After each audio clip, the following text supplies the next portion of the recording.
The classified documents case in Florida might be ruined, wrecked now that we know that there's a memo and more details about a secret Obama-era program that may have actually retained the originals of those classified documents. Remember, one of the reasons they went to raid the president's residence is because they said, we have to get documents back. Head librarian for the United States says, we're missing some books over here, and we can't have any missing books in my library, so we got to go get them back so we can fill them in, put them back on the shelf. And we thought that that was the only original copy of the book. Those are national security secrets. Trump might send those to Saudi Arabia or something. So they have to go reclaim those documents or else we're all going to die, which is what they told us ad nauseum. So the question is, well, what happens if those are just copies? We don't actually really need them. So they're not the basis for retrieving them so that we have a full archive. That's not actually legitimate because you knew you already had copies. So here's some background on this. Now, the story ultimately comes from our friends at America First Legal. They dropped an amazing thread on it. So we'll go through it briefly, but here's just a little background from Fox. They say a revelation of this program casts doubt on the reasons for the raid. They went to raid to go get the books back, but they already had the books. They were just copies of books, meaning you can just have a conversation about it. You don't have to raid somebody to go get it back. A purportedly never before seen DOD memo that we'll look at from the Obama era appears to indicate the federal government already may have had original copies of the documents that they raided Trump for. America First Legal, we know them as a conservative legal group. We talk about their work here and we recommend you follow them everywhere. Released on Thursday, what it says is the newly unearthed memo from the Obama administration, Department of Defense, confirming the government may have already had the originals of the alleged classified documents. And there's rules about this. In fact, our doc master Elliot on his Substack doing great work on this. And if it's a copy of a copy, then it may not even be a classified document, depending on who's doing the copying and all the stuff. It's very complex. But the document is titled A Memorandum of Understanding Entered Into by Presidential Information, is from 2015, and it followed an October 2014 Russian breach of the executive office. Obama took the executive action to create the PITC, which we've talked about here, to better protect the executive branch from these types of attacks. Now, the PITC, which includes representatives from federal agencies like the DOD and DHS, effectively established that the president controls the information he receives through the network. The executive action was made public at the time. However, AFL said it obtained a never-before memo confirming the DOD had been operating and maintaining the information resources and information systems provided to the president. The memo could mean that the federal government has stored and retained a substantial amount, if not all, of Trump's classified documents. So let's jump into their thread. So this comes from America First Legal. They say, all right, here's the background. Here are some explosive litigation docs saying we sued the DOD and we uncovered a secret Obama memo on presidential records which show that Jack Smith is subverting the law, not Trump. Jack. Now, the directive, which legally binds the DOJ, vests the president with the sole authority to determine which records are his. So in other words, the National Archives doesn't get to override the president because they're the National Archives, not the president, which is the same point we've been making here for years. Memorandum of Understanding entered into by the Presidential Information Technology Community, the PITSA. They give us some details. On March 19th, the president signed this into law. The memo is entered into by the community. The memorandum establishes a framework, necessary policies for the president. The memo incorporates all principles and it delegates who has authority on the systems. Now, the secretive memo, they tell us, established by Obama and used through Trump and Biden confirms the government may have already had the originals of what Jack Smith went to raid. Here's some background. In October 2014, Russian hackers hacked into the executive office of the president. That's before Trump came onto the scene. In response, Obama said, oh no, we've been hacked, so we need the PITSA organization. It includes the DOD, it includes Homeland Security. It effectively establishes, it says the president controls all the information that he receives through this network. So they launched an investigation. They dug into this. AFL vice president, the guy's name is Daniel Z. Epstein. His op-ed breaks this down in further detail. So AFL is this organization, America First Legal. He says how Obama's secrets could save Trump and his Mar-a-Lago document snafu. But here it says, on April 4th then, America First Legal sued the DOD. They went to compel the release of documents. Through FOIA, they wanted information. There's the lawsuit. Now, the executive order from PITSA was public, but it doesn't tell the whole story. Today, AFL releases a never-before public memo from the White House confirming that the DOD has, quote, been operating and maintaining the information resources resources and information systems provided to the president, the vice president, and the executive office of the president. It says this memo establishes a framework to enable the DWIT and the committee to implement the necessary policies and procedures for operating and maintaining the information resources, information systems provided to the vice pres, executive office of the president, telling us that this memo reveals that the White House secretly created and apparently maintains an information technology community that it's almost like Hillary's secret email servers, except official, that enforced Obama's executive order to ensure that presidents could store their records on DoD servers without losing control. So Hillary had her servers in the basement and then didn't get charged with crimes, even though there were classified materials on there, probably being sent literally to the Russians back and forth, or they got in there or whatever. But then they blamed Trump on Russia,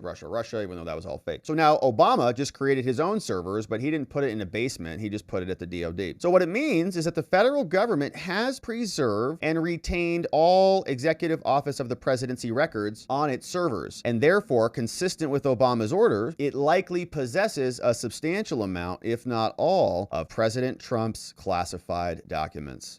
Curious. That's weird, because they said we have to get those documents back before they get shipped over to Iran. Under Section 2.01 of the memo, the White House Communications Agency provides core services related to unclassified records. Under Section 2.06, they also provide classified services, saying the White House Communications Agency shall provide without limitation the following services: the acquisition, the installation, the operation, the accreditation of unclassified. Okay, so we got two unclassified sections here. And then here is the classified. The following services, all services related to the maintenance of these systems: TNET, SNET, CMS, EOP voice SIP, other services that are related as well. Communications with heads of state, heads of government. So it's the rules for Obama's email server. Section 2.04 of the memo concedes that all records created, stored, used, or transmitted by, on, or through the information systems provided to the president were stored at the DoD. Thus, the White House Communications Agency and the National Security Council at the White House simply provide services regarding records housed at the DoD. Okay, very curious. So it's like you can access your Gmail account from anywhere, but Gmail manages the server and they maintain the data, and you don't have to worry about backing up your own data because Google will do it. It says the Office of Administration shall provide without limitation the following services: the acquisition, development, support of business productivity, all operations under this memo. It says also record management services, also the maintenance of records created, stored, used, and other systems provided to the president. Now, any congressional committee, says America First Legal, with subpoena power can now seek to determine whether the documents that Jack Smith obtained and claimed unlawfully retained after his presidency are actually in Biden's active possession through the PITSA. This revelation, they say, cuts a knife through the entire indictment, as it proves that many, if not all, of the documents that Trump's accused of unlawfully retaining were and currently are still retained by the executive branch and stored on DoD servers. Now further, because Pitsy's memo and their aggressive posture that all records, okay, they say it's ours, all of our records, just like Hillary wanted control of her server, Obama wanted control of his server. President Trump also had a clear basis for believing that he had the authority to possess multiple copies of the records stored at the DoD. It would therefore be impossible for Trump to have retained records without authorization. They're his! And willfully and knowingly, as Jack Smith and his indictment suggests, he's the president. If you're any other position, maybe absent the vice president, maybe an argument there. Any other position, you don't have that super special power, but that's the power of the presidency. So this, of course, sets aside the point that the president of the United States has absolute discretion, even under the Presidential Records Act, to determine which records are his, as we've long asserted, as have we here. Now, lastly, the secret document uncovered by AFL raises the questions of why armed agents ever raided Trump's personal residence. The special counsel should have first determined what relevant records existed on the DoD systems, and the failure to do that, as Biden administration clearly knew and enforced in PITSA, smacks of politicization and dangerous government overreach. And moreover, PITSA explains how the president controls all the records. The memo says the memo is intended to maintain the president's exclusive control of the information resources and information systems provided to the president. High quality systems are important. The responsibilities of this memo gives this power to the president. So these explosive actions, they say, demand immediate findings. Make sure you're following America First Legal for this incredible reporting and this digging. If they weren't lawyers filing lawsuits and digging into this, we never would have this stuff to review and to see. So now it is obvious obvious as far as our perspective that this is true. No other president has had any problems with classified documents till Trump comes in, because it's been universally acknowledged that they're their documents, at least implicitly. So now we have one president who's being charged because of made-up charges, and our friend Julie Kelly, who does great reporting, posted this. She says, I spent most of the day at Fort Pierce Federal Courthouse to cover the 2 hearings in the classified documents case. Says special counsel Jack Smith and the Florida Oompa Loompa Jay Bratt, their frustration with Judge Cannon is really evident, and it's glorious. Julie Kelly says, David Harbach, one of Smith's lead prosecutors and usually a cool customer in court, had a series of mini temper tantrums this morning, Your Honor, at times pounding his fist on the podium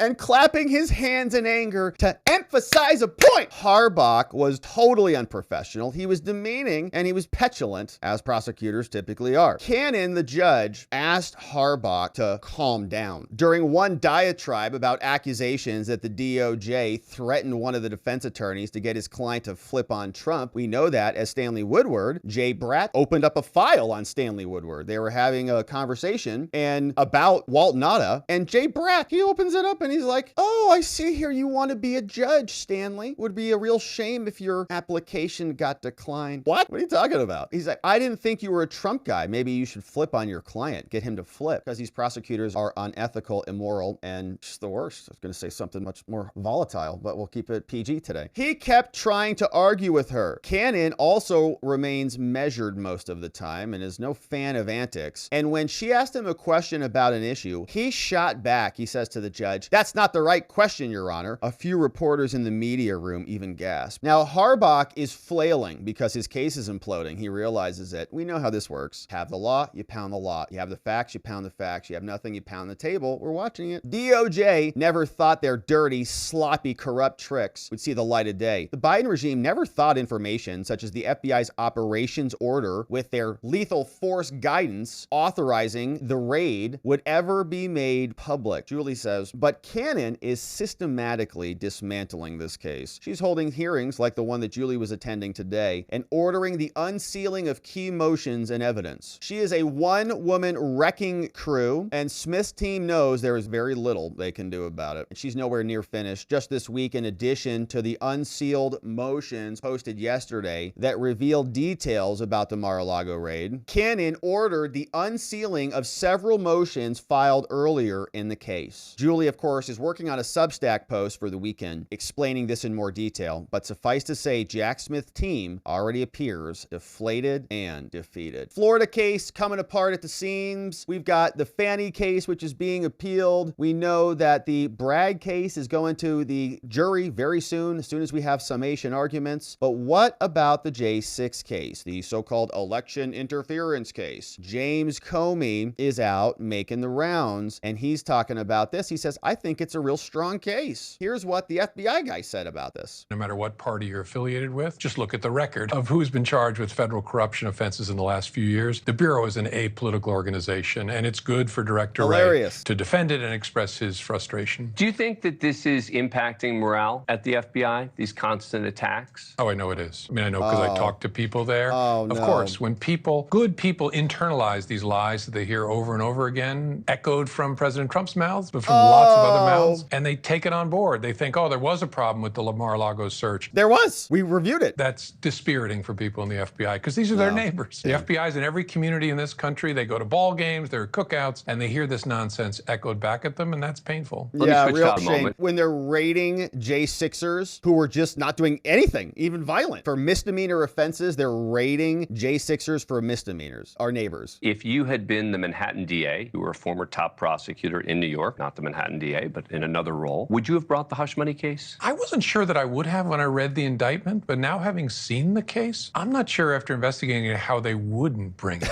They had a much stronger case than I imagined. Is he selling a book? And they'd be taking a pass on it because of who the defendant was, and that's something you don't ever want to want to do as a prosecutor. But what about the fact that the feds, including the Biden DOJ, took a pass on it? And you would think that particularly when it comes to the election piece of this, that is typically something that would be tried in a federal court. Yeah, it's a good question. I don't know the answer to that. And yeah, so, well, we do. It's because it's rigged and it's politicized, James. Maybe you should have learned something at the FBI about that. I really don't know. No, There could be all kinds of reasons that I Yeah. can't see internal to the Department of Justice. Yeah. What do you think is going to happen? I can't imagine. Rigged politicization. Okay, so that's James Comey over with the FBI, and their cases just continue to fall apart, one right after another. Of course, this is one more slice in the case that they're trying to bring against Trump. So we'll see where it goes. Of course, we're covering Florida. Trump's team will be happy to hear about this. We'll see if it ends up in a filing, and we'll cover that one when it drops.